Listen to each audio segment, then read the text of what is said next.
Well, hi again, everybody. Welcome back to the Mac Center. Another raucous turnout for the PNC Wagon Wheel Challenge. Yearly battle between Kent State and Akron on the basketball hardwood. Tylander Dave Carducci back with you. And just another chapter, my friend, as Darren Goodson etches his name in all-time KSU Akron basketball lore with an unbelievable prayer at the buzzer. Yeah, Darren started the game 0 for 4. Nothing was going right. Ended up on the bench with 4 fouls, and then comes in with about 10:49, I think, to go. Hits his first shot of the game on a little jump hook, and then takes over after going to the bench with 4 fouls, returns. Marquise Lawrence tells him, hey, man, keep your head up because you're going to hit the game winner.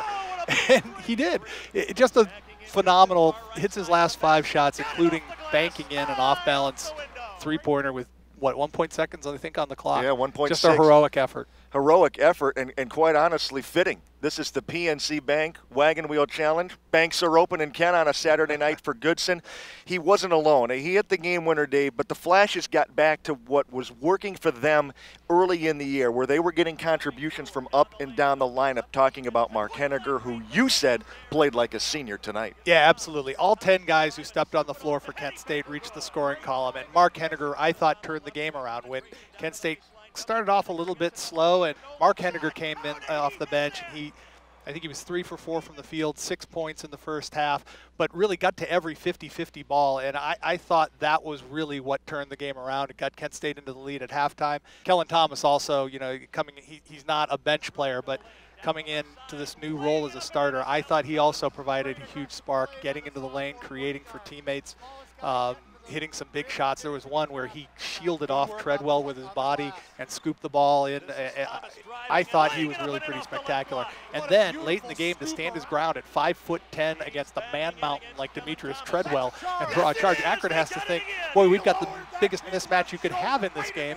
And instead, the ball's going back the other way because the smallest man on the floor draws the biggest charge of the year. Big sequence defensively, too, for KK Simmons. A couple of steals. One of them led to a fast break bucket. Derek Jackson steps to the free throw line after starting 1 for 4 to hit 3 consecutive free throws. Really in the guts of the game when you had to have it. They really did get contributions from up and down the lineup. And, Dave, something that the better than 6,000 Golden Flashes fans in the building today, they loved it.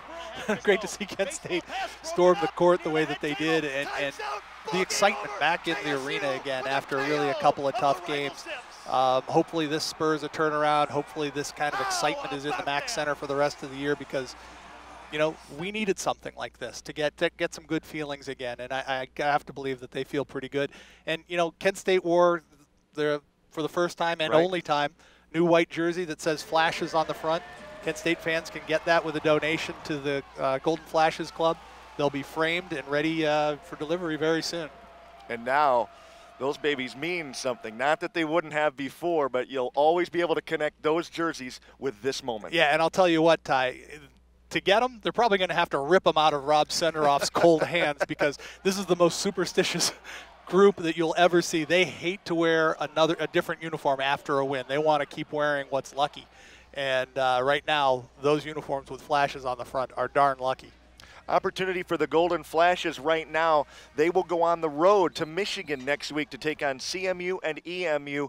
This could become a springboard for Kent State if they take these good feelings and this momentum on the road. And how can you not have great feelings after a shot like that by Darren Goodson? Off balance, 28 feet, kissing it off the glass the way that he did. I don't even think he looked at the rim before he elevated. It was just something to behold. There have been a lot of great moments in this building and in Kent State basketball in particular. This is just one of the latest, but boy, it might go right to the top of the list. We leave you from the Mac Center after another exciting installment with another look back at the miraculous final possession by the Golden Flashes here tonight. To Chris Brewer in a tie game at 57. Down to 10 seconds now. Brewer staring down that 35-second shot clock.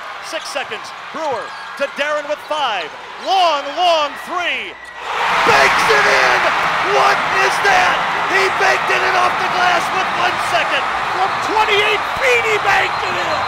3-point Kent State lead, a second and a half to go. Baseball pass broken up near the head table. Time's out. Ball game over. KSU with a KO of the rival Zips. How about that? Celebration is on. at center court in Kent.